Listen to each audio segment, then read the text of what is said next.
सेवे लागी सेवक झालो तुमच्या लागलो निज चरणा अहो स्वामी तुकया देवा, यावरी न करावा अवेर. सहज लीळे उदकी वह्या, तुम्ही रक्षिलिया निज सत्ते. अहो स्वामी तुकया देवा, यावरी न करावा अवेर.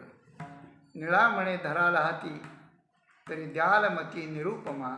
अहो स्वामी तुकया देवा, यावरी न करावा अवेर. काय शरीराचे काम, काय शरीराचे काम, काय शरीराचे काम, कृपा साधावया प्रेम. उचिताचे धर्म भागा आले ते करू, उचिताचे धर्म भागा आले ते करू. देईन हाक नारायणा, हे ते तो न नाकळे बंधना. देईन हाक नारायणा, ते तो नाकळे बंधना. पंढरीचा राणा ऐकून धावे. सातापाचाचे गोठले, सातापाचाचे गोठले, प्रारब्धे आकारले. हे आता हे संचले, असो भोगा सांभाळी. भावली ते बरवी बुद्धी, भावली ते बरवी संधी. सावधान करू बुद्धी, तुका म्हणे मधी, कोठे नेघे विसावा. देईन हाक नारायणा, ते तो नाकळे बंधना. पंढरीचा राणा ऐकूनी धावेल. जगद्गुरू संतश्रेष्ठ श्री तुकाराम महाराजांच्या अभंगगाथेतील क्रमाने आलेला 817 क्रमांकाचा अभंग असून 917 क्रमांकाचा अभंग असून प्रस्तुत अभंगात तुकाराम महाराजांनी स्वतःचा एक स्वगत विचार सांगितला आणि त्या स्वगत विचारात परमार्थाची अथपासून इतीपर्यंतची सगळी साधना ग्रथित केल्याचं आपल्याला त्या ठिकाणी दिसतं. अशी गोष्ट आहे. काय आहे? मनुष्य हा भावना, विचार, अनुभव, कृती या सगळ्यांनी जर सारखं अशा प्रकारचं होईल तर त्याला परमार्थ फार सोपा होतो, सरळ होतो. प्रपंच तर फार अवघड आहे, तितका अवघड परमार्थ नाही. आणि तो अभंगही सोपा सोपा सोपा सोपा अशा प्रकारचा होत जातो.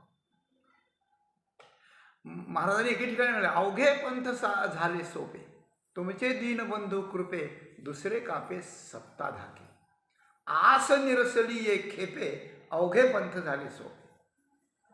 परमार्थाची बारीक बारीक वर्म आहे, बारीक बारीक वर्म आहे, सोपी सोपी वर्म आहे.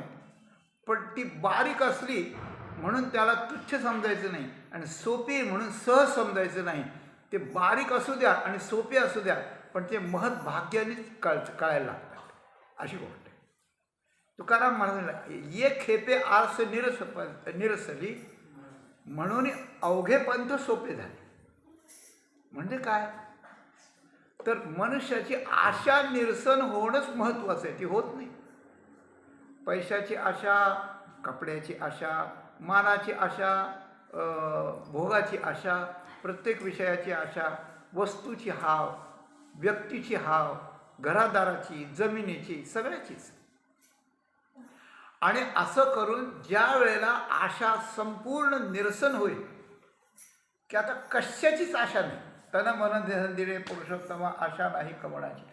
आशेचा एक विषय असतो आणि आशेचा एक आश्रय असतो. आशेचा आश्रय असतो विषय आणि आशेचा विषय असतो अहम. काय लक्षात आलं तर बघा, नाही तर सांगतो. आशेचा एक विषय असतो, एक आश्रय असतो. विषय म्हणजे पुढचा आणि आश्रय म्हणजे ती आशा कशाच्या तरी आधारावर असते. त्या कशाच्या तरी आधारावर अशा प्रकारची असते. एखादा मशीन आहे, त्या मशीनने समजा गोमूत्राचं शुद्धीकरण केलं जातं, पण त्याला आधार जमीन पाहिजे ना. जमिनीवर असतं, ते जमिनीवर असतं आणि मग त्याच्यात ते केलं जातं. आधार तर विषय आहे. आपल्या पुढचं टार्गेट काय? डोळ्याचा विषय रूप आहे, कानाचा विषय शब्द आहे, जिभेचा विषय रस आहे. तसा विषय असतो पुढे आणि मागे आश्रय असतो. मागे आश्रय कशाचा आहे? इंद्रियांना विषय म्हणून विषय आहे. आणि इंद्रियांचा आश्रय काय? इंद्रियांचा आश्रय मन आहे. मनच नसलं तर इंद्रिय काहीच करू शकत नाही. मनाचा आश्रय काय? मनाचा आश्रय बुद्धी आहे. बुद्धीचा आश्रय काय आहे? बुद्धीचा आश्रय अहंकार आहे किंवा चित्त आहे म्हणा. आणि त्या चित्त अहंकाराचा आश्रय आपला स्थूल देह आहे. किंवा सगळ्यांचा आश्रय मी आहे. मी आहे म्हणून माझी इंद्रिय, मी म्हणून माझं मन, मी म्हणून माझी बुद्धी. अहंकार सगळ्याचा आश्रय आहे. आणि त्या अहंकाराने या शरीराला किल्ला ठरवलंय. गंमत अशी आहे, आश्रय जोपर्यंत तोपर्यंत इंद्रिय विषय गोळा करतात, त्यांच्याकडे धावतात. या आश्रयापासून त्यांच्याकडे धावतात आणि विषय गोळा करून मनाला आणून देतात, मनबुद्धीला आणून देतात. तर या बाबतीत असं आहे, आश्रयच काढून घेतला तर ते विषय काय करील? काही नाही करणार. त्याप्रमाणे तुकाराम म्हणतात की माझा हा जन्म असा आला मला की त्या ह्याच्यात आस निरसली ये खेपे. ये खेप म्हणजे ही खेप म्हणजे हा जन्म. मनुष्य देहाचे अनेक जन्म घेतले, अनेक बाकीचे घेतले, पण हा मनुष्य देह आत्ताचा सद्यस्थितीतला वर्तमान काळातला मनुष्य देह घेऊन मी ज्या खेपेला आलो, तर या खेपेला माझी आशा निरसली. मी जन्मल्यापासूनच निराश वर्ततो आहे. आशाच नाही. त्याचं कारण की हे पाहिजे ते पाहिजे. कुणाला? मला. अरे पण मीच स्थिर नाही, मी शांत नाही, मी सिद्ध होत नाही. तत्वज्ञानानं मी सिद्ध होत नाही, भक्तीनं मी उरत नाही. बरं का, भक्तीनं मी उरत नाही. आणि मीच जर नाही तर मला विषय कशाचे? आता कशाला काय देता मला? आता मरायच्या वेळेस विवेकी मनुष्य म्हणतो मला काही देऊ नका, आता माझं संपलंय, आता गेलो मी. आता मीच नाही तर मला कशाला काय पाहिजे? आता सगळं संपलंय ना. म्हणून मी हा आश्रय आहे. तर मीचा आश्रय कशाचा आहे? तर मीचा आश्रय आहे आत्मा. मीचा मुख्य आश्रय आत्मा आहे. तो सोडून भ्रमानं मीनं देह नावाचा आश्रय घेतला आहे, अहंकार देहाचा म्हणून. तर देहाचा आश्रय सोडून द्यायचा कळल्यानंतर संताकडून आणि परमात्म्याचा आश्रय करायचा. आत्म्याचा आश्रय आपोआपच होतो. परमात्म्याचा आश्रय करायचा की विठोबा माझा आश्रय आहे, कृष्ण माझा आश्रय आहे, राम माझा आश्रय आहे, आपली जी देवता असेल ती. तर देवाला आश्रय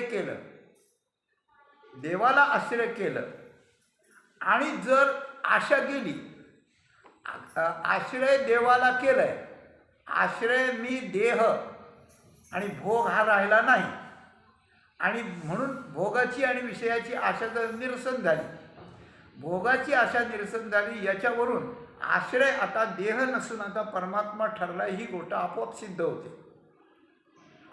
होते. आणि ही गोष्ट सिद्ध झाल्यानंतर मग काय होतं? आस निरसली एक खेप. मग सगळे अवघे पंथ झाले सोपे. मग कोणते? ज्ञान मिळवा सोपं, योग करा सोपा, भक्ती करा सोपी, कर्म करा सोपं, काही साधन करा परमेश्वराच्या इच्छा प्राप्तीसाठी. तर आशा निरसली म्हणजे आशेचा विषय नाही राहिला आणि आशेचा आश्रय देह किंवा अहंकार न राहिला, परमात्मा आश्रय झाला, तर आस निरसली आणि मग सगळे पंथ सोपे जातात. मग कशाने सोपे जातात? तर तुमचे दीनबंधू तुम्हाला आश्रय केल्यावर तुम्ही कैवारी होता, मग तुमची कृपा होते. तुमच्या कृपेनं आशा आता परत येणार नाही आणि तुमच्या कृपेनं सगळे पंथ सोपे होतात. आणि दुसरे कापे सत्ता धाके. तुमची सत्ता असल्यामुळे द्वैत, विकार, काम, क्रोध हे थरथरा कापून लांबच राहतात. म्हणजे आशा निरसन केली मागच्या जन्मातल्या संबंधानं, त्यामुळे तुमची कृपा झाली, तुम्ही कैवारी झालात, त्यामुळे सगळे मार्ग सोपे झाले आणि दुसरं कोणी मध्ये यायला कारणच नाही राहिले. हे का झालं? अंकिलेपणे आनंद रूप. मी तुमचा अंकित झालो, त्यामुळे तुम्ही मला तुमचा आनंद दिला आणि तुमचा आनंद मिळाल्यावर ह्या पुढचंच विषयाला काय करायचं, मला जाळायचं, काय करायचं, कुठून काही नाही. अंकिले आनंद रूप. तळ नये पुण्यपाप. आता पुण्यपापही दूर गेलं. सारून ठेवले संकल्प, काही करायचं राहिलंच नाही. आणि हे सगळं कसं झालं? तुका म्हणे आपोआप एकाएकी आपोआप झालं, काही करावंच लागलं नाही. आणि एकदम झालं. संकल्पाचं निरसन, आशेचं निरसन, दुसऱ्याचं सत्ता धाचल्याने कापण्यामुळे न येणं, तुमची कृपा होणं, ह्या सगळ्या गोष्टी अनुकूल झाल्या तर एकदम झाल्या अशा प्रकारचं झालं. आणि एकदम अनुकूल झाल्याचं कारण काय आहे तर दोनच गोष्टी कारण आहेत. विषयाची आशा सोडून द्यायची आणि परमेश्वराला आश्रय करायचं. ह्या दोन गोष्टीत बाकीचं सगळं होतंय. त्या ज्ञानाच्या मागे लागण्याची गरज नाही, त्या विषयाच्या त्या योगाच्याही मागे लागण्याची आवश्यकता नाही. किती सोपं आहे बघा. आणि हे सोपं कधी होतं, हे सोपं कधी होतं, कसं कसं होत जातं, काय काय सोपं झाल्यानंतर पुढे विचाराची दिशा कशी बदलते, त्या विचारात पुढच्या साधनेची आणि प्रतिबंधाची व्यवस्था कशी लागते आणि ती व्यवस्था आपल्याला परमेश्वरापर्यंत कशी पोचवते, या चार गोष्टी अगदी सोप्या पद्धतीनं कशा होत असतात आणि माझ्या कशा झाल्यात हे तुकाराम महाराज आपल्याला या अभंगातून सांगतात. एक गोष्ट सांगेन आपल्याला, एक साधा व्यवहारातला उदाहरण आहे, पण लक्ष देऊ नाही का, म्हणजे या सिद्धांतापर्यंत ते बरोबर आपल्याला येऊन पोचेल. काय असतं की आपण एखाद्या गाडीत बसतो, स्वतः चालवत असतो किंवा ड्रायव्हर असतो. गाडी चांगली असते, तिची क्वालिटी चांगली असते, तिची कंपनी चांगली असते, तिची कंडिशन चांगली असते आणि त्याच्यावर आपण बसतो. आता प्रवास करायचा आहे, प्रवास सुखाचा व्हावा सगळ्यांची इच्छा असते. पण सुखाचा प्रवास होण्याकरता 3 गोष्टी चांगल्या लागतात. ऐका, 3 गोष्टी. एक गाडी चांगली लागते, एक ड्रायव्हर चांगला लागतो आणि अजून काय लागतं, अजून रस्ता चांगला लागतो. गाडी खूप पॉश आहे, 2 कोटीची गाडी घेतली, पण रस्ता जर खड्डे ती गाडी काय करेल तिथे. रस्ता खूप चांगला आहे, पण गाडी अशी आहे की त्याच्यात ते डिझेलचा कचरा आला आहे, सगळं झालं, त्याच्या लाईट बरोबर नाही, त्याची बॅटरी नीट चालत नाही, उपयोग काय. दोन्ही चांगले आहेत. गाडीचा ब्रेक चांगला आहे, गाडीचा ॲक्सिलेटर चांगला आहे, रस्ता चांगला आहे, पण गाडीचं ब्रेक चांगला असून ड्रायव्हरचा ब्रेन चांगला नसला तर काय उपयोग आहे, काय उपयोग नाही. 3 गोष्टी चांगल्या लागतात. 3 गोष्टी चांगल्या नसल्या तरी प्रवास होतोच कसा तरी. कसा होतो, धडधड करीत होतो. मग काय होतं याच्यात, नुकसान काय होतं रस्त्यानं. रस्ता जर खराब असला आणि गाडी बरी असली किंवा कशी असू द्या गाडी, रस्ता जर खूप खराब असला तर कसल्याही गाडीचा खुळखुळा होतो, खिळखिळी गाडी होऊन जाते. त्याच्यानंतर दुसरी गोष्ट, ड्रायव्हर थकून जातो. तिसरी गोष्ट, आतल्या लोकांना धक्के बसायला लागतात, आतल्या लोकांचं अंग दुखायला लागतं, त्यामुळे दवाखान्यात जावं लागतं. चौथी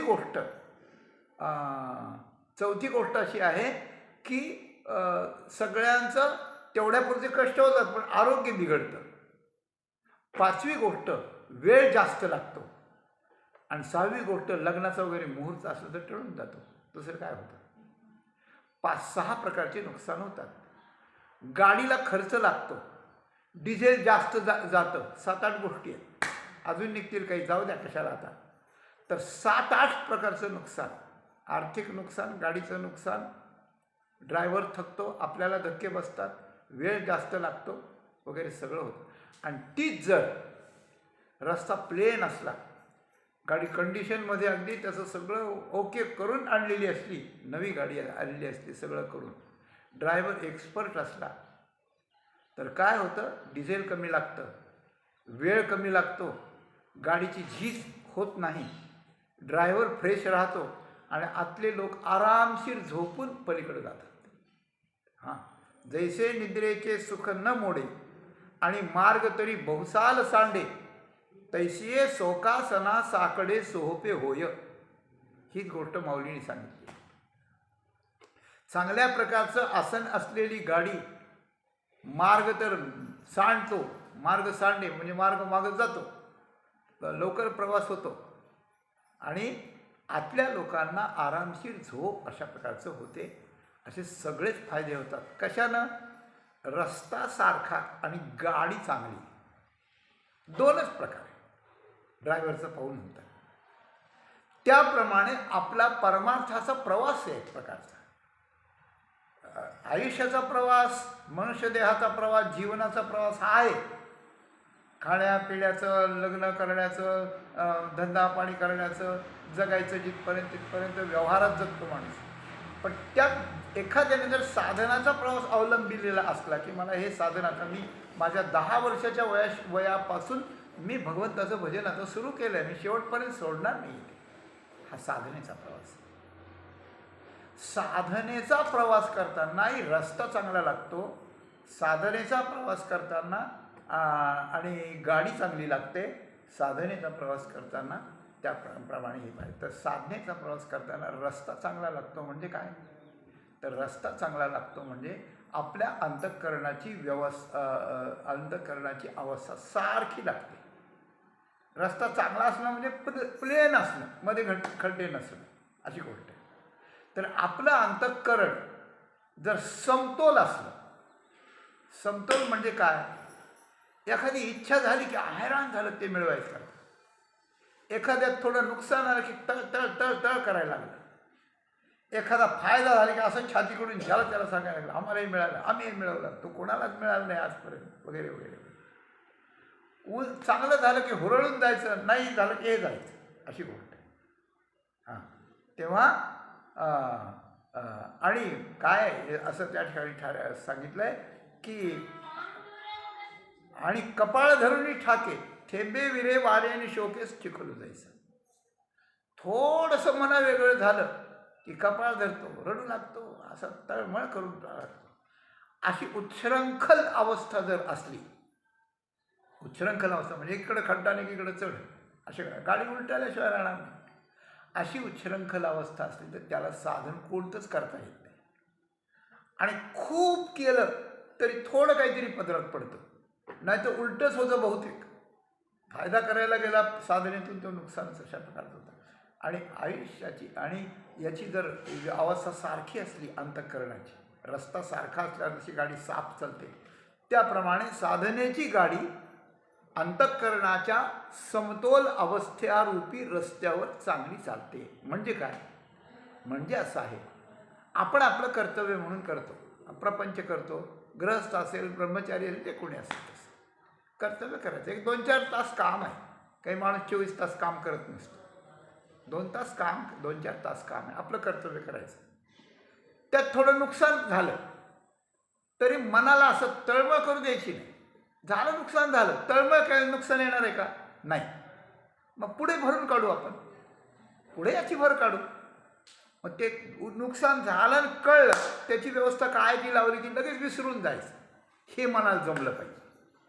म्हणजे मनाने खड्ड्याने असं व्हायचं नाही लगेच, त्याने सारखंच राहायचं, समतोल राहायचा मनाचा.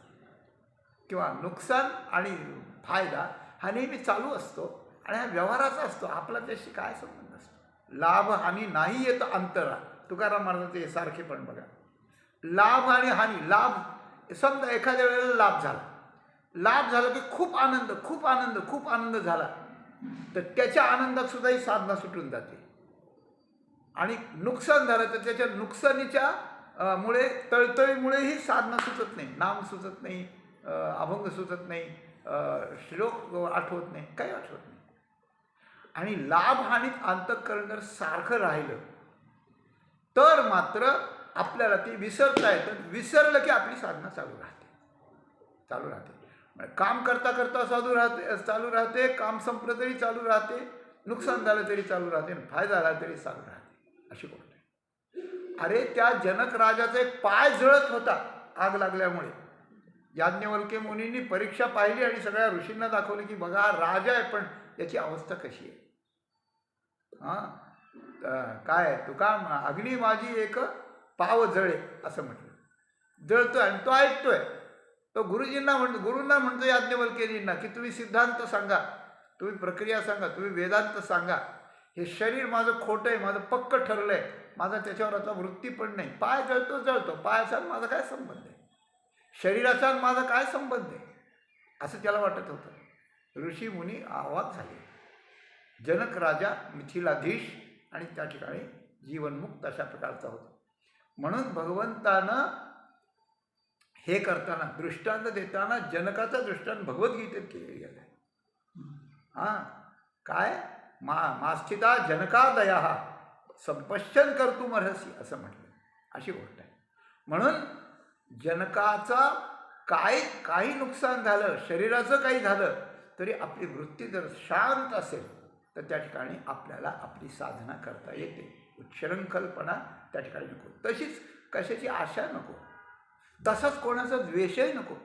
एखादा माणूस एखादी शिवी देऊन गेला, अपराध असो आपला नाही तर नसो, वाईट बोलून गेला आणि बघन तुझं म्हणलं, तुझा खून करील म्हणलं, गेल्यानंतर सामान्य माणसाची काय अवस्था होती तुम्ही विचार करा. मी बोलत नाही काही, पण याचं असं आहे, कुणाचं खून करील? शरीराचा. शरीर मरणारच आहे केव्हा तरी. झालं गेलं. काही झालं तरी त्याच्या मनावर विपरीत परिणाम होत नाही. ज्याचा अंतःकरण असं हालचालीला प्राप्त होत नाही, ज्याचं अंतःकरण स्थिर पक्क शांत राहतं, व्यवहारातल्या घटनामुळे शांत अशा प्रकारचं राहतं, अशी साधनं ज्यांनी कमवलेली आहे त्याला नफा नुकसान, लाभ हानी, प्रसंगातले प्रतिकूल प्रसंग, अनुकूल प्रसंग अशा प्रकारचे. एक बापूदेव नावाचे एक प्रसिद्ध गायक होते, हैदराबादला होते बरं का. तेव्हा त्यांची गायकी इतकी चांगली होती की मी असं ऐकलंय मोठ्या गायकाच्या मुखातून की दरवर्षी लता मंगेशकर त्यांच्या दर्शनाला जायच्या. ते गेल्यानंतर समाधीच्या उत्सवाला पण जायच्या आणि तिथे सेवा करून यायच्या. अशी गोष्ट आहे. म्हणजे लता मंगेशकरांच्या मनावर त्या ठिकाणी त्यांना भावलं आणि त्यांच्या मनावर ठसा उमटावा इतकी चांगली गायकी. ते बापू महाराज म्हणून होते. मग ते होते घरी, गृहस्थाश्रमी होते. त्यावेळेला असं ऑनलाईन वगैरे असं काही नव्हतं. गाण्याची व्यवस्था इकडून तिकडं कुठूनही कुठं काही पाठवता येत नव्हतं, असं काही नव्हतं. गाणं ऐकायचं एखाद्या व्यक्तीचं तर त्याच्याकडे जायचं, तिथं राहायचं आणि ऐकायचं, दुसरं काही नाही. एक कुठला तरी रसिक साधक, गाण्याची साधना करणारा, कुठून तरी दुसऱ्या प्रांतातून दूरवरून आला. बरोबर, साधनही वाहनं आताच्या सारखे एक वेगवान नसल्यामुळे खूप कष्ट करायला लागले. 3-3 दिवस प्रवास करावा लागायचा. पण आतली इच्छा, आतली रसिकता बसू देत नव्हती. दुर्दैवाचा योग असा होता की त्या बापू महाराजांचा तरुण मुलगा वारला होता. तरुण मुलगा वारला आणि हे दुसरीकडून आलेले जे गायक 2 दिवस निवांत बसून त्यांचं गायन ऐकायचं यासाठी आलेले खास. आणि पाहतात ते सगळं बिभत्स वर्णन त्यांना दिसलं, बिभत्स दृश्य दिसलं की मुलगा मेलेला आहे, सगळे लोक धाय मोकळून रडतात, तरुण गेला, त्याची पत्नी, त्याची आई, त्याचे सगळे. बापू महाराज शांत आहे. गाण्याची कला त्यांची उच्च प्रतीची होती, पण त्यांची अंतरंग साधनाही तशीच होती आणि ते एक प्रकारची सिद्ध पुरुष होते असं म्हणतात. तेव्हा ते होते तर हा साधक गेला लांबून पाहिलं ते सगळं दृश्य. त्याचे बांधायचं काम चाललं होतं, सगळं स्नान घालायचं काम चाललं होतं सगळं. त्याला फार वाईट वाटलं. तो माघारी फिरला. ते बापू महाराजांच्या नजरेतून सुटलं नाही. तेव्हा कोण आहे होतं, त्याला बोलवा. तो माणूस नवीन दिसतोय, आपल्या परिचयातला नाही, पण आला होता आपल्याकडे, पण हे सगळं पाहून फिरला आहे. तो कुठून आला, त्याची व्यवस्था काय, काहीतरी केली पाहिजे, त्याला बोलवा. त्याला बोलावलं यांच्याकडे आणलं. म्हणजे कोण बाबा तुम्ही? म्हणे मी अमुक ठिकाण गुजरातहून आलो आहे, पार अमक्या ठिकाणाहून आलो आहे. कशा करता? नाही, सहज आलं होतं. म्हणे जातो मी आता. तुमचं हे सगळं दुःख झालं आहे तुम्हाला. माझी तुमची भेट झाली नसली, मी तुम्हाला माहीत नसलो तरी तुम्ही मला चांगले माहीत आहात या गाण्याच्या विश्वामध्ये असल्यामुळे मी जातो आता. तुमच्या दुःखात मी सहभागी आहे बरं का. नाही म्हणे जाऊ नका, तुम्ही बसा. तुम्ही कशा करता आलात ते मला नीट सांगा, त्याशिवाय मी तुम्हाला जाऊ देणार नाही. मग त्याला शेवटी सांगावं लागलं की मी तुमच्या गळ्यातून निघणाऱ्या सुंदर सुरेल स्वराचं गाणं ऐकून तृप्त होण्याकरता आलो. मी एक रसिक साधक आहे, मी अभ्यास करतोय, मी आलो. अशा वेळेस काय म्हणावं त्यांनी? जरी इतक्या लांबून नाही जाऊ दिलं तरी आजचे दिवस थांबा, तुमची व्यवस्था कुठेतरी हॉटेलात करतो, काहीतरी करतो, असं नाही. बापू महाराजांनी म्हणलं तो तंबोरा आणा बरं, तंबोरा आणायला लावला.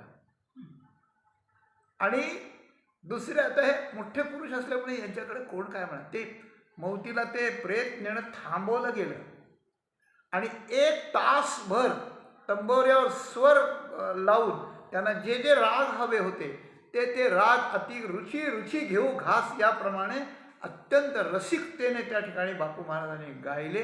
ते अप्रतिम गायन झालं त्यांचं.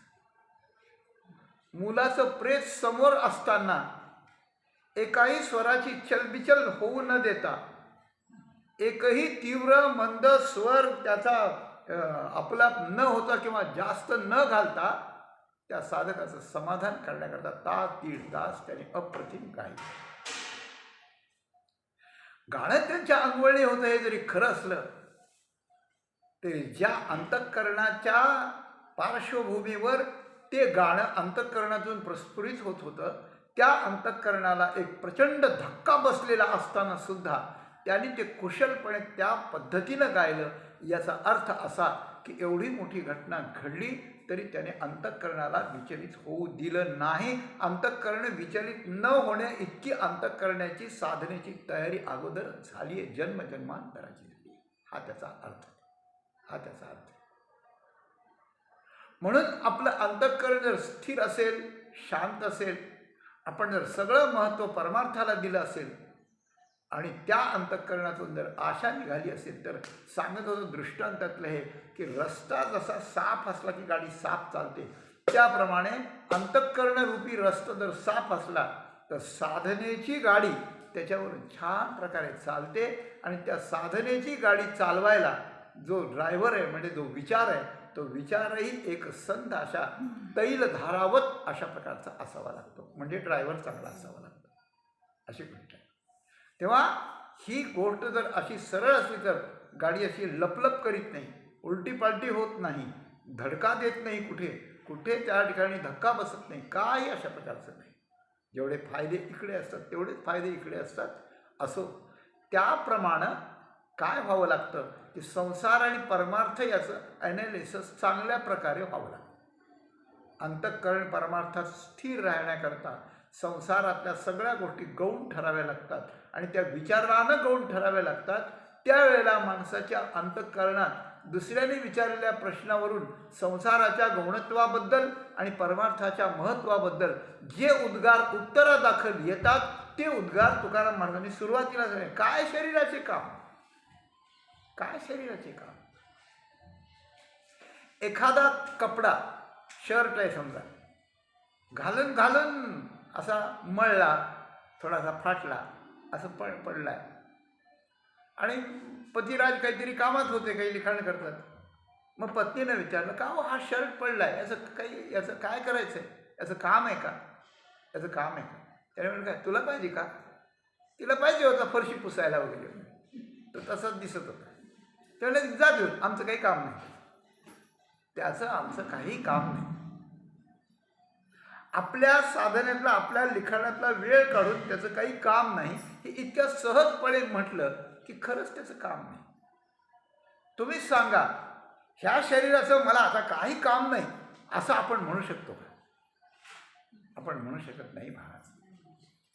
माणसं म्हणतात काही असलं तरी शरीर आहे तोपर्यंत त्याला जपलं पाहिजे, त्याला हे केलं पाहिजे, ते केलं. तुकाराम महाराज म्हणतात काय शरीराचे काम, शरीराचं काम नाही. शरीराचे काय काम हे लिहिताना अर्थ करणाऱ्यांनी वैकुंठवासी हरिभक्तीपरायण शंकर महाराज यांनी एक गोष्ट, एक खुबी घातली. त्यात एक हरिभजन सोडून या शरीराचं आम्हाला आता काही काम राहिलं नाही. एक हरिभजन सोडून हे केलं आहे, अशी गोष्ट आहे. तुकाराम महाराजांनी तसं न म्हणता काय शरीराचे काम, आशय तोच आहे, आशय काही दुसरा नाही. मग भजन करणं हे शरीराचं काम नाही का? नामस्मरण करणं हे शरीराचं काम नाही का? परोपकार करणं हे शरीराचं काम नाही का? आपल्याला वाटतं हे शरीराचंच काम आहे, शरीरानंच करावं लागतं, शरीरानं करावं लागतं. शरीराला साधन ठेवून शरीराचं काम कुठे आहे? शरीराचं काम नाही. शरीराकरता आता अमुक केलं पाहिजे असं आम्हाला आता वाटतच नाही. ही तुकाराम महाराजांची भूमिका आहे. म्हणून अवघे पंथ झाले सोपे. शरीराचं काम राहिलं नाही. मग काय कशाचं काम आहे आता? तुम्हाला काय करायचंय काम इथून पुढे? आयुष्यात तुम्हाला काम करायचं, काय करायचं? तुकाराम महाराज, कृपा साधावया प्रेम, विहित उचित ते धर्म, भागा आले ते करू. शरीराला साधन करून आमचं जे काम आहे, उद्धाराचं जे काम आहे, ते करण्याकरता शरीरानं आम्ही एवढंच करू. या शरीरानं एकच करायचं आहे फक्त, बाकी शरीराचं काही काम नाही. यातला आशय असा आहे की आम्हाला आता विषय भोगायचे म्हणून आमच्या शरीरात ताकद असली पाहिजे. आम्हाला आता प्रवास करायचा आहे म्हणून आमचे गुडघे दुखले न पाहिजे. आम्हाला त्या ठिकाणी उठायचं आहे, बसायचं आहे, इकडं तिकडं जायचं आहे म्हणून आमचे मणके ढिल्ले न झाले पाहिजे, त्याच्यात गॅप न पडला पाहिजे. आम्हाला आता खूप वाचायचं आहे म्हणून आमचे डोळे चांगले पाहिजे. आम्हाला आता खूप काही ऐकायचं आहे म्हणून आमचे कान चांगले पाहिजे, म्हणजे इंद्रिय चांगली पाहिजे. आम्हाला आता आणि त्या ठिकाणी आमचं मनाला सांभाळलं पाहिजे, आमची बुद्धी सावध असली पाहिजे. काही नाही, काहीच नाही. मग काय? तर या शरीराचा उपयोग भगवंताची कृपा आणि भगवंताचं प्रेम या दोन गोष्टी प्राप्त करण्याकरता आहे. काय शरीराचे काम? कृपा साधावया प्रेम. शरीराचं काम काय? कृपा साधणे. कोणाची? भगवंताची. त्याची कृपा साधण्याकरता काय करावं लागतं? तर त्याच्यावर प्रेम करावं लागतं. ज्याच्यावर आपण प्रेम करू ते आपल्याला अनुकूल होऊन कृपा करतं. सरळ व्यवहारातला नियम आहे. अशीच गोष्ट आहे. भगवंताचं प्रेमानं भजन करा की तो कृपा केल्याशिवाय राहणार नाही.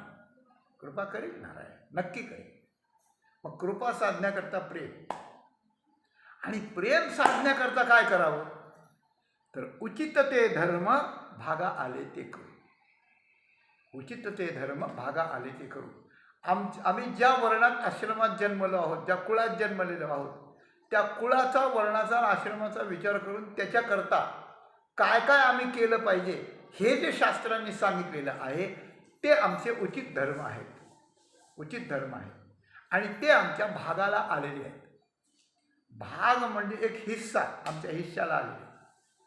आणि भाग म्हणजे आमचं दैव, आमचं पुढचं दैव ज्याच्यातून उभं राहील, आमचं पुढचं भाग्य ज्याच्यातून उभं राहील ते आम्ही उचित धर्म करणार. म्हणजे आपल्या वर्णाश्रमाप्रमाणे, आपल्या कुळपरंपराप्रमाणे जर धर्म आपण आचरण करीत राहिलो शांतपणे, सरळ, जेवढा शक्य होईल तेवढं. मी करतो असा अहंकार ठेवायचा नाही आणि त्याच्याकडून कोणत्याही फळाची इच्छा करायची नाही. ते उचित कर्म करायचं, परमेश्वराला नम्रपणे समर्पण करायचं. असं जर करीत राहिलं तरच अंतःकरणामध्ये भगवंताचं प्रेम निर्माण होतं. हा सिद्धांत यात गुंफलेला आहे महाराज.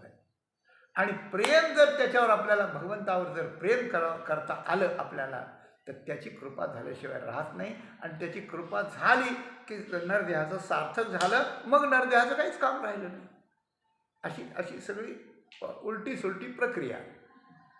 तर त्याची कृपा साधण्याकरता प्रेम मिळालं पाहिजे. प्रेम मिळण्याकरता आमचे उचित धर्म जे भागा आले ते आम्ही करणार, कर्तव्य म्हणून करणार. शरीराचं काम नाही म्हणजे शरीराला जे जे लागतं भोगायला, स्वस्थ राहायला, आराम करायला, ते काम आमचं राहिलं नाही. त्याच्याकडून साधन करून घ्यायचं. पहिल्यांदा धर्म, नंतर प्रेम, नंतर कृपा. अजून एक प्रमाण आहे संतांचं वर्णन करायला बरं का. काय? साधावया भक्तिभाव धर्म, कुळाचारी नाम विठोबाचे, असं वर्णन. तर कुळाचारी नाम विठोबाचे, त्याच्यामुळे धर्म होतो आणि धर्मामुळे भाव राहतो बरं का. धर्मामुळे भाव राहतो, भावामुळे भक्ती घडते आणि भक्तीमुळे ज्ञान होतं. कृतार्थ व्हायला ज्ञान लागतं, ते भक्तीशिवाय होत नाही, भक्ती भावनेशिवाय होत नाही आणि भावना धर्माशिवाय होत नाही बरं का. तर साधावया ज्ञान भक्तिभाव धर्म कुळाचारी नाम विठोबाचे, ही जशी साखळी आहे तशी इथं साखळी आहे. कृपा साधावया प्रेम आणि प्रेम साधावया उचित धर्म, जे भागाला आले ते आम्ही त्या ठिकाणी करणार. उचित धर्माचं आचरण केल्यानंतर प्रेम येतं आणि त्या प्रेमानं काय करावं लागतं, तर त्या प्रेमानं भगवंताला आळवावं लागतं. शरीराकडून हे उचित धर्माचं आचरण मी करून घेतो आणि माझ्या अंतःकरणात जेव्हा प्रेम होतं तेव्हा माझं कर्तव्य काय उरतं पुढचं, हे दुसऱ्या चरणात महाराज म्हणतात, देईन हाक नारायण. मी नारायणाला मोठ्याने हाका मारे, नारायणा नारायणा नारायणा, धावा, माझं रक्षण करा, माझं परित्राण करा, माझा उद्धार करा. नारायणाला हाका देईन, दारात जाऊन हाका देईन, जिथे असेल तिथे हाका देईन. नारायणाला हाक देणं हे प्रेम नसताना सुद्धा जर अजामिळानं हाक दिली अंतकाळी तर नारायणाचे दूत धावत येतात, नारायण नाही आला तर. आणि नारायणालाच आपणच हाका दिल्या आणि वैकुंठाधिपती नारायणाला दिल्या, सर्वव्यापी नारायणाला दिल्या, तर नारायण स्वतः धावून अशा प्रकारचा आल्याशिवाय राहत. सुखे येतो घरा नारायण, आल्याशिवाय राहत, पक्की बात अशी गोष्ट आहे. म्हणून देईन हाक नारायणा. नारायणाला हाक देण्याच्या पार्श्वभूमीला काय आहे की खूप धर्माचं आचरण केलेलं आहे. मनुष्य देहात येऊन धर्माचं आचरण निष्काम आणि निरहंकार योग्य असं त्या ठिकाणी केलेलं आहे. अगदी भगवद्गीतेच्या 18व्या अध्याय स्वे कर्मण्यभिरतः स्वे कर्मण्यभिरतः काय पुढे, तेव्हा स्वतःचं आपण कर्म करीत गेलो की आपल्याला परमात्म्याची प्राप्ती कशी होते त्याचं वर्णन अशीच साखळी तिथे गेलेली आहे, असं मी विस्तार करीत नाही. तेव्हा स्वतःचं कर्म केल्यामुळे प्रेम निर्माण होतं. प्रेमाने भगवंताला हाक दिली जाते. हाक दिल्यानंतर भगवान अंतर्बाह्य त्या ठिकाणी व्यापून राहतो आणि मग त्याचं ज्ञान किंवा त्याची कृपा आपल्यावर होते, अशी गोष्ट आहे.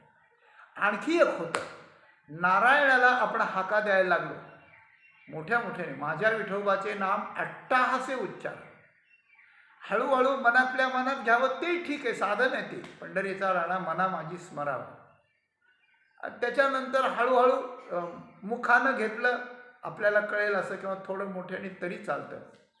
पण जिथे सगळ्यांनी मिळून नामाचा घोष करायचा, जिथं हाक द्यायची, एखाद्या बाळावर संकट आल्यावर आई ग म्हणून मोठ्याने करतो ना, त्याप्रमाणे नारायणा नारायणा माधवा गोविंदा धाव, जी नाव आवडीचे असतील ते भगवंताच्या बद्दल अतिशय तीव्रतेनं व्याकुळ होऊन अशा प्रकारचा हाक द्यावी.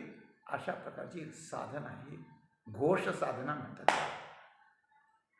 ही घोष साधना भगवंताला कळवळा फोडते. गजेंद्राने ही अशीच केली, द्रौपदीने अशीच केली. आर्तभक्त जे असतात ना ते असं अट्टाहासानं देवाला बोलावतात, देवाला साकडं घालतात आणि हे साकडं घालल्यानंतर देव धावून येतो त्यावेळेला. म्हणून देईन हाक नारायणा ते तो नाकळे बद्धना. ती दिलेली हाक, त्या हाकेला कोणीही जगातला प्रतिबंध करू शकत नाही. इकडून हाक देणाऱ्याला प्रतिबंध करू शकत नाही आणि ही हाक नारायणापर्यंत पोचते, अंतःकरणाच्या तळमळीनं पोचते, अश्रूच्या सोबत आलेली हाक पोचते, रोमांच्या समवेत आलेली हाक पोचते, अष्टसात्विक भागवाच्या समवेत आलेली हाक देवाला पोचते. म्हणून हाक देवापर्यंत जाईस तर या हाकेला प्रतिबंध कोणीच करू शकत नाही, ते तो नाकळे बंधना. आणि नंतर नारायणाला इथपर्यंत येईपर्यंत कोणी प्रतिबंध करू शकत नाही. इथून हाक जाते. एखाद्याला बोलवायला आपण माणूस पाठवला पण तो मध्येच आजारी पडला, त्याला वाहन नाही मिळालं, त्याला काहीतरी झालं, कोणीतरी त्याला लुटलं, कोणीतरी त्याची बुद्धी भ्रमिष्ट केली, तो जाऊ शकत नाही. समजा गेला तिथं, त्या ज्याला बोलवायचं त्याला काही काम निघालं, त्याच्यावर काही संकट आलं किंवा परत येताना ॲक्सिडेंट झाला तर काय, यातलं आपली हाक नारायणाला पोचण्यासाठी आणि नारायणाने निघून कृपा करण्याकरता आपल्यापर्यंत येण्यासाठी कशाचाही प्रतिबंध होत नाही. ध्रुव जेव्हा तपश्चर्येला बसले त्यावेळेला इंद्रानं नाना प्रकारचे प्रयत्न केले. कशाचे?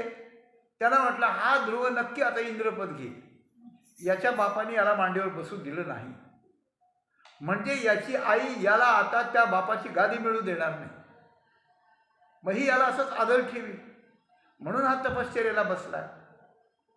आणि मृत्यू लोकावरच्या राजाची जी राजगादी असते ती गादी जर याला मिळाली नाही तर याचं लक्ष सरळ माझ्या गादीवर येईल. आणि त्याच्या तपश्चर्येनं माझी गादी जर त्यानं देवाला मागितली, देव खुशाल म्हणून इंद्रा तू बाजूला बस, याला बसू दे. याचं सगळं झालंय आता. म्हणून याची तपश्चर्या होऊ नये म्हणून त्याच्याकडे प्रतिबंध करायला अशा प्रकारचे लोक पाठवले. आता तो तरुण नसल्यामुळे, तो बालक 5-6 वर्षाचा बालक असल्यामुळे त्याच्याकडे अप्सरा पाठवून उपयोग नव्हता. मग काय पाठवलं? मग अग्नी पाठवला आणि त्याला भय दाखवण्याचा प्रयत्न केला. त्याच्याजवळ असं मोठमोठाले वनाचे हे धडधडत पेटायचे, पण ध्रुवाने डोळेच उघडले नाही, त्याला काहीच करू दिलं नाही. अग्नी थकला. 2-3 प्रकार पाठवलेले वर्णन आहे. तेव्हा सगळं केलं पण उपयोग झाला नाही, उपयोग नाही झाला.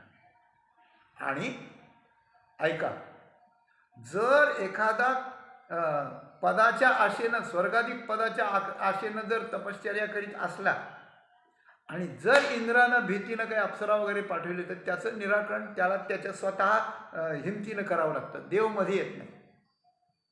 पण हा जर देवाच्या प्राप्तीसाठीच करत होता, जरी त्याला गादी मिळवायची होती, आढळपद मिळवायचं होतं, तरी ते देवाकडून मिळवायचं, दुसऱ्याकडून मिळवायचं नव्हतं. म्हणजे आधी त्याला देव हवा होता, मग काय असेल तो प्रश्न नंतर स्वतंत्र होता. म्हणून देवाकरता जर हा तपश्चर्या करतोय आणि जर इंद्रानं मध्ये प्रतिबंध केला तर भगवंताला इंद्राचा राग आल्याशिवाय कसा राहील? मग त्याची तपश्चर्या चांगल्या प्रकारे चालू राहिली, देवाची कृपा त्याच्या मागे राहिली. आणि त्या तपश्चर्याच्या नंतरच्या तपश्चर्याचा असा प्रकार झाला की सगळे देवांचे श्वास कोंडले. देवांचे श्वास यांच्या तपश्चर्याच्या तप्यतेनं रोखले गेले. याची अनेक कारणं शास्त्रात सांगितली असली तरी एक कारण हेही आहे की ज्या इंद्रानं माझ्या याला प्रतिबंध करतो त्याची शक्ती पहा कशी आहे. अरे 5 वर्षाचं बालक तुझा श्वास बंद करू शकतो. सगळ्या देवांचे श्वास बंद झाले. देव त्या ठिकाणी शरण आले भगवंताला की काहीतरी करा, त्या ध्रुवाला रोखा. मग भगवान निघाले. ध्रुवाचं दर्शन द्यायला नाही, ध्रुवाचं दर्शन घ्यायला निघाले. अशी गोष्ट आहे. तात्पर्य असं मी का सांगत होतो की हाक देईन हाक नारायण आणि पंढरीचा राणा ऐकून धावेल आणि तेतो नाकळे बंधना, ही जी पदं आहेत ना, ही पदं फार महत्त्वाची, मौल्यवान पद आहेत की आपण नारायणाला हाक दिली असताना ती हाक त्याच्यापर्यंत पोचायला कुणाचीही ताकद नाही मध्ये ती आवाज डिलीट करायला. बस तो पक्का तिथपर्यंत पोचणार आणि तिथून नारायण निघून इथे येईपर्यंत नारायणाला रोखण्याची कोणाची माय व्हॅल्यू नाही. अशी गोष्ट आहे. असं कोणतंच बंधनाला ह्या 2 गोष्टी आकळत नाहीत. अशी गोष्ट आहे. ते तो नाकळे बंधन. मग काय होईल? मी नारायणाला हाक देईन आणि पंढरीचा राणा ऐकून धावेल. किती वेळ अशा तुकाराम महाराज देवाला आळवलं आणि देव त्या ठिकाणी तात्काळ आले, लगेच येतो परमात्मा. पण भक्ती मात्र खरी, बरं का, ज्याची खरी सेवा त्याच्या भय काय, भक्ती खरी असावी लागते. ही भक्ती अशी जर झाली म्हणून देईन हाक नारायण. आधी काय करीन? या शरीराच्या भोगात अडकणार नाही. शरीराचं काय काम आहे माझ्यापाशी? मी उचित धर्माचं आचरण करीन, त्यामुळे मला प्रेम निर्माण होईल. मग नारायणाच्या कृपेला मी पात्र होईल आणि कृपेला पात्र झालेला मी प्रेमानं देवाला हाक मारीन.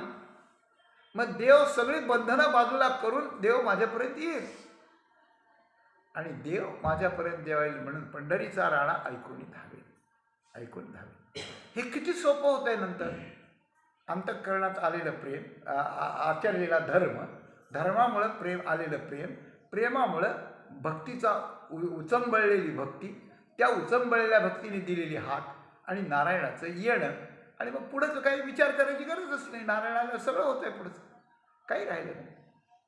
हे सोपं कशानं होतं? तर शरीर जे आहे ना, शरीराला महत्त्व देऊन ते माझं किंवा मी समजून आपण त्याच्यातच असं घुसमडत राहतो. म्हणून आपल्याला आपला उचित धर्मच करता येत नाही, म्हणून प्रेम येत नाही, म्हणून हाक देता येत नाही आणि म्हणून नारायण येत नाही. ही सगळी पुढची साखळी तुटते. कशामुळं? आपलं सगळं प्रेम देहावर असल्यामुळे. तर या शरीराचं काय काम, असं जर तुकाराम महाराजांनी सहज म्हटलं की ज्याला नवा जोडा आणलाय, 5,000 रुपयाचा बाटाचा बूट आणलाय, त्याला तुटकी स्लीपर असली तर ती कुठंतरी पालखी पडली का, उलटी पडली का, ती चिखलाने भरली का, ती कोणीतरी कुत्रं घेऊन गेले दातात धरून, त्याला काय आहे त्याचं करायचं? नाथ महाराजांनी एक उदाहरण दिले. एक गुराखी होता. मग त्या गुराख्याला काय झालं, राजा मेला म्हणे आणि त्याचं वारस कोणी नव्हता. मग हत्तीणीच्या गळ्यात माळ दिली, सोंडीत माळ दिली. तिने या गुराख्याला घातली. त्या गुराख्याला सगळं घातलेलं पाहून मग सगळे प्रधान वगैरे त्याला कपडे केले, कपडे घेऊन आले, त्याचा सन्मानानं त्याला हत्तीवर बसवलं. आता सांगा म्हणे, नाथ महाराज म्हणाले, हत्तीवर बसून गावात मिरवणूक काढली, सगळा पुष्पवर्षाव चाललाय, जय जयकार चाललाय, ढोल ताशा सगळे वाजतायत, राजाला लोक हार घालतात, पाया पडतात. आता त्याला पहिले कपडे, पहिली तुटकी चप्पल आठवल का म्हणे? तुम्ही सांगा. आठवणार नाही. त्या पद्धतीनं शरीराला जाणून त्याचं प्रेम जर कमी कमी करीत जर तुम्ही परमेश्वराकडे लावाल तर तो परमेश्वर स्वागत करायला येईल. आणि जे तुमची अशा प्रकारची राजवैभवासारखी जी तुमची अवस्था होईल, त्यावेळेस कोण आठवी देहा ते गेले की आहे.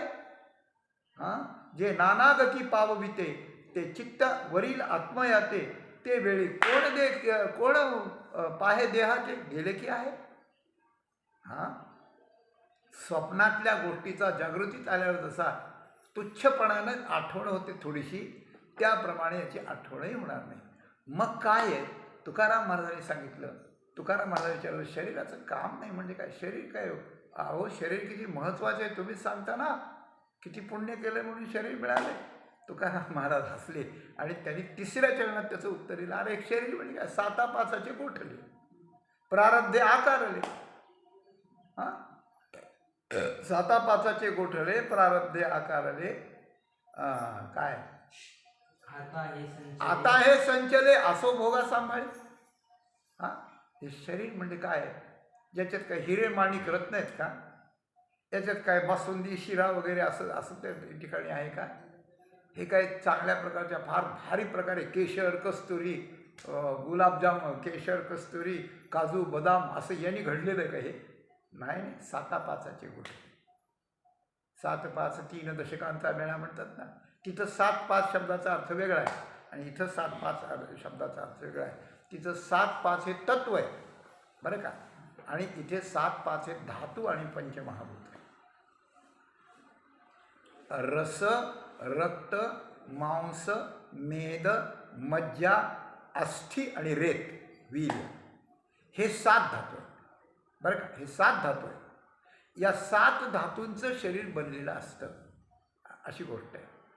त्याच्यात मूळ रक्तरेत हे दोन्ही बाजू आहे. रक्तरेत दुर्गंधी जंतू नरकमुताने भरली रे, हे घोंगडीचं वर्णन केलं आहे मोठीने. आणि मग त्याच्यापासून मग ते मोठं झाल्यानंतर मग ते मेज, मद्दा, रक्त वगैरे आणि पुढे निर्माण होतं सगळं. हे 7 धातूंचं शरीर आहे. या 7 धातूंत काय पवित्र आहे सांगा बरं? वेगळं वेगळं काढून जर तुमच्या हातात दिलं, रस दिला, रक्त दिलं, मेद दिला, मज्जा दिली, मांस दिलं, अमुक दिलं, तमुक दिलं, काय चांगलं आहे? अरे, त्याच्याकडं पाहावत नाही माणसाला, असे ते 7. आणि आणखी काय? पंचमहाभूत, पृथ्वी, आप, तेज, वायू, आकाश.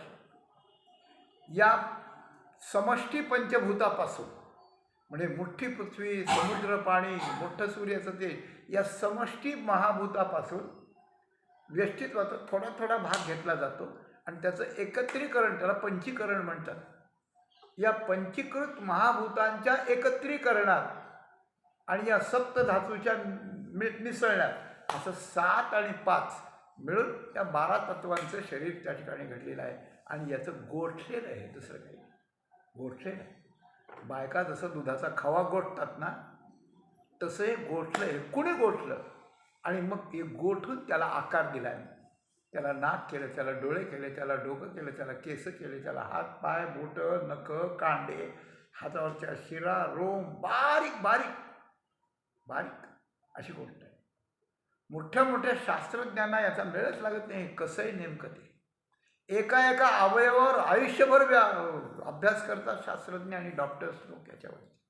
अशा प्रकारे कसं बनवलंय हां सुकल्प नाव बनवली असं म्हणतात. तेव्हा सातापाचाचे गोठले त्याला आकार आला आहे कारण ते प्रारब्धे आकार आहे. ज्या जीवानं मागच्या जीवनात मागच्या आयुष्यात मनुष्यदेहाच्या आयुष्यात जे जे कर्म केले त्या कर्माच्या योग्यतेप्रमाणे त्याला कसा देह द्यायचा तो त्या ठिकाणी दिला जातो. एखाद्याला गोरापान स्वरूपवान पाणीदार डोळे सुंदर आणि एखाद्याचे बडबडीत डोळे पिचकं नाक जाड जाड ओठ काळे राठ केस भुरके भुरके असलेले असं त्याचं रूप ते त्याच्या त्याला तसं प्रारब्ध आकार. आता हे संचले असो भोगा सांभाळी. जोपर्यंत शरीर मी आहे माझं आहे वाटत होतं आणि जोपर्यंत भोगाचे आकर्षण होतं त्यावेळेस याला मी महत्त्व देत होतो. आता नाही महत्त्व याला. आता हे संचले असं शरीर कर्माचे भोग याच्याकडून जे भोगवायचे देवाला आणि कर्माला ते भोगून त्या भोगाच्या सांभाळीत त्याच्या ताब्यात जातो. आता शरीर असेपर्यंत जे प्रारब्धाचे भोग आहेत ते शरीर भोगणार. माझा काही संबंध नाही आता त्याच्याशी. माझा संबंध नाही. म्हणून शरीराचं स्वरूप शरीराचं नाशवंतत्व आणि शरीराची व्यवस्था ही ज्यावेळेला लागली जाते लावली जाते विचारानं त्यावेळेला हे पहिल्या दुसऱ्या चरणातलं साधनेचा मार्ग आपल्याला प्रशस्त होत असतो. तुकाराम महाराज म्हणतात हे शरीर सातापादाचं असलं तरी हे शरीर मिळणं म्हणजे संधी फावलेली आहे बरं का. काय फावली ते संधी बरवी फावली ते बरवी संधी. तर या जीवाला फिरत फिरत येताना दुसऱ्या शरीरात हे नसतं जमलं सगळं. उचित धर्म करायचे प्रेम निर्माण करायचं त्याच्यानंतर भगवंताने यायचं त्याने आपला उद्धार करायचं हे इतर जन्मात जमलं नसतं. फावली ते बरवी संधी. बरवी संधी. मग काय तर सावधान करू बुद्धी. आता ही संधी फावली तर नरदेह वाया घालवायचा नाही. नरदेहाकडं बुद्धीला लावायचं नाही. बुद्धीला सावधान करायचं की सावधान आहे आता इथून निघायचं आपल्याला. इथून निघायचं याच्याकडून जेवढं काम करून घ्यायचं तेवढं घ्यायचं. याला तोंड आहे ना मग त्याला म्हणायचं नाम घे. याला डोळे आहेत ना म्हणायचं पंढरीत चल पांडुरंगाला पहा प्रेमानं. याला कान आहे ना त्याला म्हणायचं चल प्रवचन ऐकायला बस इथं. असं याच्याकडून काम करण्याकरता बुद्धी सावध पाहिजे. आणि परमार्थात बुद्धीचंच काम आहे इंद्रियाचं नाही मनाचं नाही. शेवटी पहिल्यांदा असलं तर असू दे ते केलंय सगळं म्हणून सावधान करू. तुका म्हणे मधी कोठे नेघे विसावा. आणि बुद्धी सावध केल्यावर बुद्धीनं ज्ञानरूप भगवंताशी एकरूप व्हायला सुद्धा बराच काळ लागतो. बरीच साधना लागते बरेच बारकावे लागतात. मग त्याच्यात श्रवण मनन निधिध्यासन तत्वम पदार्थ शोधनम वगैरे ज्ञानाच्या बाबतीत येतात भक्तीच्या बाबतीत सुद्धा आणि त्या ठिकाणी सगळे त्या ठिकाणी येतं. अशा प्रकारची साधना करू आणि ही साधना करताना मग मात्र उसंत नाही घेणार. हनुमानजी जसे महेंद्र पर्वतातून निघाले ते लंकेतच उतरले म्हणजे थांबलेच नाहीत. किती प्रतिबंध आले त्याप्रमाणे तुका म्हणे मध्ये नेघे कोठे नेघे विसाव. तर सावध बुद्धीला परमेश्वरापर्यंत पोचवू. तर या सगळ्या अभंगाचं तात्पर्य एवढं आहे की मनुष्याला परमार्थ अवघड का होतो. आपण सुरुवातीला रस्ता गाडी आणि ड्रायव्हर याच्या दृष्टांताने सांगितल्याप्रमाणे मनाची समतोल अवस्था सम्यक अवस्था मनाची आपल्याला करता आली पाहिजे. आणि ती करण्याकरता शरीराला गौण समजून शरीर साधनेकरताच वापरलं पाहिजे. भोगाकरता नाही वापरायचं शरीर. आणि मग या शरीराकडून आपल्या उचित धर्म त्या ठिकाणी समजून घ्यायचा. तैसा जातीवशे सहज असे जो जाती वसे साचार सहज असे जो अधिकार तो आपल्या शास्त्रे गोचर आपण कीजे. मग घरीचाची ठेवा जेवी डोळ्या दावी दिवा तरी घेता काय पांडवा आढळू असे. तैसे विहित जे आपुले जे वरी शास्त्रे खरे केले ते जो आचर्य जो आपुले असं म्हटलं आहे. तर हीच गोष्ट ज्ञानेश्वरीत सांगितलेली आहे. तर उचित धर्माचं आचरण करायचं भोगाच्या मागे लागायचं नाही, भोग पूर्ण बाजूला ठेवायचे, पूर्ण ब्रह्मचर्य पाळायचं, खाणं पिणं मर्यादित करायचं, जास्त लोकांना भेटायचं नाही. आणि असं करता करता ज्या वेळेला आपलं उचित कर्म घडेल त्यावेळेला प्रेम निर्माण होईल. प्रेमानं देवाला हाका मारायची, देवाला आळवायचं, देव नक्की धावून येईल. इकडे धावून येईल देव, इथे भक्ती सिद्ध होते. आणि आपली बुद्धी सातापाचाच्या शरीराचं त्या ठिकाणी नश्वरत्व जाणून त्याला तुच्छ ठरवून बुद्धी सावधान करायची. आणि सावधान केलेल्या बुद्धीनं ह्या आयुष्याची संधी पाळून कुठेही मधी विसावा न घेता जो नारायण धावून येतो त्याच्या तात्विक स्वरूपापर्यंत आपण अनुभवानं पोचवायचं आहे. असं भक्तीचं आणि अनुभवाचं दोन्ही प्रकारचं ज्ञान प्राप्त कसं करून घेता येतं, सावध बुद्धीनं शरीराला किंमत न देऊन उचित धर्माचं आचरण करून प्रेमानं भावविभोर होऊन आणि देवाला हाका देऊन हे त्या ठिकाणी साध्य होतं. तुकाराम महाराजांनी हे साध्य केलेलं आहे आणि असंही साध्य आपल्याला करता येतं. म्हणून रोज नेहमी या अभंगाची सूत्र जर आपण पाहत गेलो आणि त्याप्रमाणे जर त्या ठिकाणी करीत गेलो, धर्मापासून ज्ञानापर्यंत आणि हाक देण्यापासून भक्तिसिद्ध होईपर्यंत या दोन्ही गोष्टी यात सांगितलेल्या आहेत. या जर आपल्याला करता याव्यात आणि आपण हे करून या मार्गाने जाऊन आपली जीवनयात्रा सफल करावी, हा जगद्गुरू तुकाराम महाराजांचा संदेश आपल्यापुढे ठेवून झालेली सेवा माऊलींच्या चरणी समर्पण करून इथे पूर्ण विराम आपण